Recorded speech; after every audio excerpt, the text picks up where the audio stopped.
Okay, well, welcome to the last Morrissey Friday of 2024. The end of the year is here. My goodness gracious, Christmas has passed. It hasn't passed yet as I record this, but anyway, we have Morrissey, of course, and Neal Cassady drops dead. Another track from World Peace is None of Your Business. Honestly, I didn't know much about Neal Cassady, and I know that he's a beat poet he was a influential beat poet for many artists, and especially of the 60s. And I guess here Morrissey might be doing a tribute or something of some kind. Anyway, Neal Cassady drops dead, and yes, he did. But let's get into this, talk about it after, and let's go. My goodness. Ooh. Oh my. Neal Cassady drops dead, and Allen Ginsberg's tears shampoo his beard. Good Lord. Neal Cassady drops dead, and Allen Ginsberg's lips tighten and thin.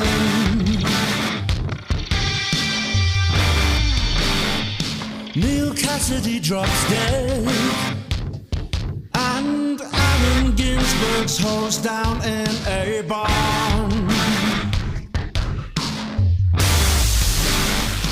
Neal Cassady drops dead, and Allen Ginsberg's howl becomes a growl.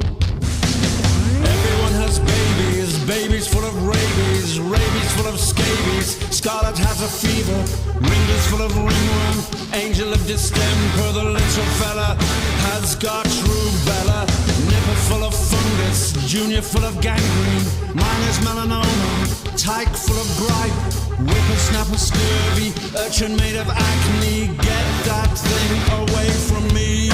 Victim or life's adventurer, which of the two are you? Victim or life's adventurer,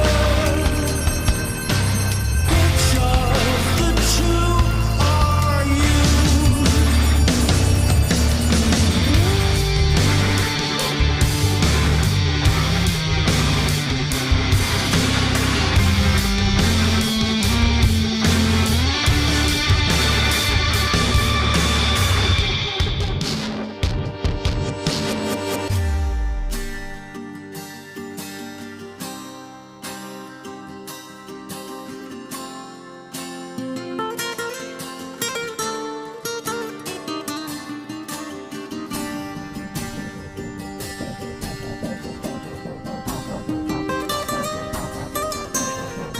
And now some Spanish guitar.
Okay. I wasn't prepared for that. Morrissey and Neal Cassady drops dead, and again, like I said, yes, he did.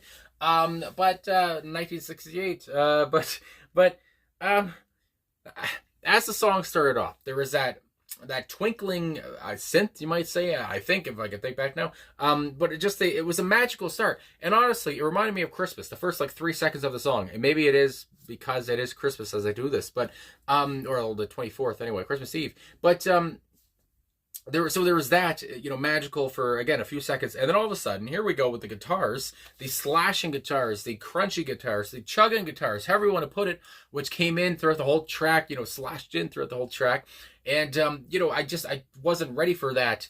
That excruciating sound, not excruciating, not in a bad way, but I don't know how else to put it. That booming sound, the bombastic crashing guitar that came in, it was just so violent, and again, it echoed, and it was just so nuts.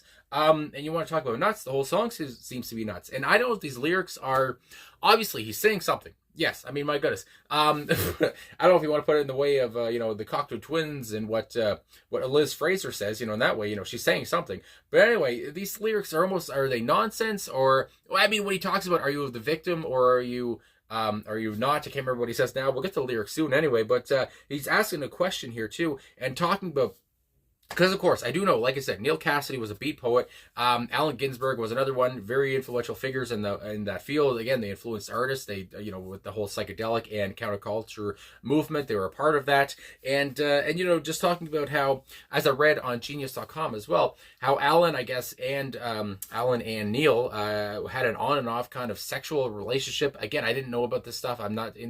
This isn't my wheelhouse, really. But while Neal was married, to women, throughout his life, but apparently he had an on and off kind of thing going with Allen. So again, talking about Allen weeping at Neal's casket, at his corpse, and it's such vivid imagery, and it's so kind of it's morbid in a way too. You're talking about a dead body here, and again, it's very abrupt. It's very in your face. Of course, it's a punchy song, and the way, I think, again, the first line, Neal Cassady drops dead. It's so abrupt and it's so in your face. I can't say it enough. And it's just wild. Again, I wasn't ready for this, and it's like they threw the whole kitchen sink at the song. They threw everything in it. There's the synths here, again, the crunchy guitar work, the loud drumming too. I don't know. There's so much going on here, and again, I've always talked about it. And, the personnel on this album, in particular with Gustavo Manzer, who did write this with Morrissey, as I see here on the personnel or the track listing. Writers, Morrissey and Gustavo Manzer were on this track here. And I don't know, you can really tell that, because I would imagine, I want to say where the Spanish flair came in, I think that might have been a flamenco guitar. Either way, it was some kind of guitar, I would say, but it sounded like a different guitar than Jesse and Boz would play. But anyway, I didn't expect that. It was just, again, there's so many different shifts and so many changes in like 4 minutes, and it was just so nuts. And again, this was like, what, the second track on the album? So it's like, the second track. So we're barely getting going. And already you have this big song come at you. I can't imagine to listen to this album, and I would just be taken aback, as I am here, about the song. But anyway, I guess just talk about the personnel anyway, since I'm here. Morrissey, of course, is the lead vocals. Boz, like I said, I was on guitar. Jesse on guitar. Solomon Walker on bass, and Matt Walker on drums. And again, they're powerful. They're all vigorous here. Everybody's so not. All I can say is everybody's nuts. In a good way, though. I did enjoy it. I feel like the guitar, I don't think it got stale. To me, anyway, it didn't get stale. I feel like who the producer here, Joe, and I don't know how to say his last name, Ciccarelli, I want to say. But anyway, who was on production here and mixing for the album, of course. I feel like, he did a good job here with as the producer, whatever. I feel like the production was done very well here, because again, it didn't get tiring, again, to me anyway, and as I did say, they kind of threw the kitchen sink here, but I enjoyed it. I just enjoyed how they threw in a bunch of different genres, you would say. Again, it felt new wavy at points. It almost felt kind of spacey, with the synths and the whirling synths too at one point. It was so different. And again, they just threw everything at it, I feel like, but I didn't hate it anyway.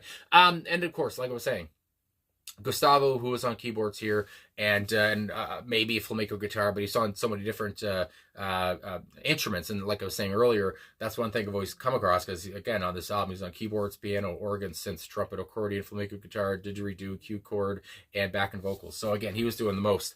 And again, this is one of his songs that he wrote with Morrissey, as I said. So obviously he was throwing everything at it. And I didn't expect Morrissey to rap. I didn't expect, again, he had so much conviction. I know that word always comes back around when I talk about, one of his songs. But again, I didn't expect that conviction. I didn't expect that power, that vigor, like I was talking about. And again, that rap where it was a bouncy rap too. I don't know. I was taken aback by everything that was happening here. It was so different. I can't say it enough, but I enjoyed it too.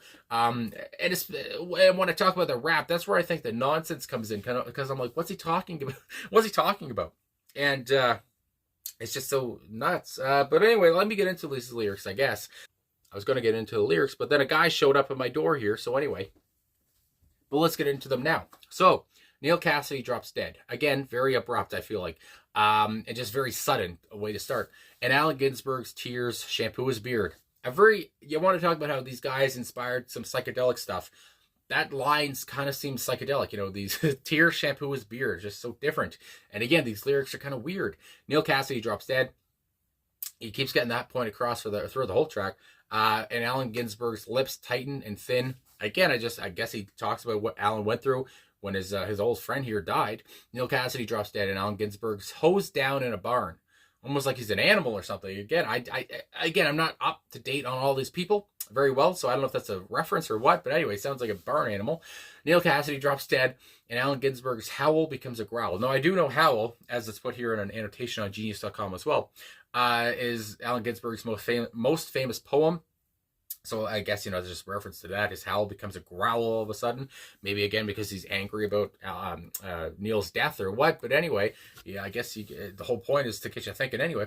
Now this is the rap part. Everyone has babies full of rabies, rabies full of scabies. And I like how, each of the last word of each line starts the other one. I can't talk. Anyway, rabies full of scabies. Scarlet has a fever. Great wordplay there. Ringlets full of ringworm. Angel of distempered. The little fella has got rubella. Nipper full of fungus. Junior full of gangrene. Miner's melanoma. Tyke full of grippy. I don't remember how he said that. Whippersnapper's scurvy. My God, again, this is hard to say. Urchin made of acne. Get that thing away from me. And again, I was just kind of lost throughout that. And again, I don't know if he's talking about, because you're talking about the importance of these writers, and especially of Neal Cassady, since he's in the title. And you talk about the creativity that these guys had. And as Morrissey, he talks about babies here, is he talking about the decline of I guess creativity since these guys are gone, or since the Beat generation, and have we gone downhill? I don't know what he's talking about here, or is it all just nonsense? Of course, I mean, everyone has babies full of rabies full of scabies. It's like, what the hell does that mean? But anyway, I don't know. It sounds fun either way, and I just like how he finishes it off with, "Get that thing away from me." Which again, it sounds very Morrissey there. Get that away from me. Whatever it is, whoever it is, I don't think he cares what's going on. He just kind of seems like the guy that doesn't want to be around too many people or babies, maybe, but maybe he's okay with that. And then we go on with the last part here: victim or life's adventurer. Which of the two are you? Victim or life's adventurer? Which of the two are you? Again, I talk about nonsense or whatever, but that does seem to be a real question he's asking the audience now. Are you a victim, or are you a life's adventurer? Are you like Neal, or are you not? And maybe in that way, are you an adventurer, or are you going to play the victim and not, I guess, explore the world in a way? If you want to go like that, again, I'm just kind of pulling stuff out of my butt. But I guess really just talk about, what path in life are you going to take? Especially when we talk about Neal here, he obviously took one path, and a creative path, or whatever you want to say. But yeah, again, like I said, it seems to be, as in the words of old Sabrina Carpenter, nonsense. But I loved it a lot. I gotta say, I didn't expect this booming, this crashing track. It's clashing, it's bold, it's beautiful. The bold and the beautiful, my God. But anyway, again, but I have to say, though, I feel like the mixing did a lot here. The production was very well done too, and they threw everything at it. Why the hell not? And again, I don't mind that. I mean, maybe some people do mind that, but I thought it was very different, like I said, and many genres melding too. So anyway, Neal Cassady drops dead, and obviously Morrissey had something to say about that. So anyway, thanks for watching, I guess. Hopefully I got some of this right anyway. I think it was last week somebody said I got the song very wrong. And but anyway, I don't know. But I just try my best here. And with a song like this, what the fuck do you say? Again, that whole rap part is just very, very odd, very different. And I didn't expect that at all. But anyway, thanks for watching. Thanks for watching throughout the whole year too. Like I said, this is the last Morrissey Friday of the year. I do believe. Yes, I would say so. Yes. Anyway, so thanks for watching. I got a calendar in front of me anyway. Yeah, the 27th, this will come out. So yeah, the last one. So anyway, there's a cat at my feet making noises. But thanks for watching. Thanks for liking, subscribing, commenting, all this stuff. Really appreciate all the support. And I'll talk to you guys again soon.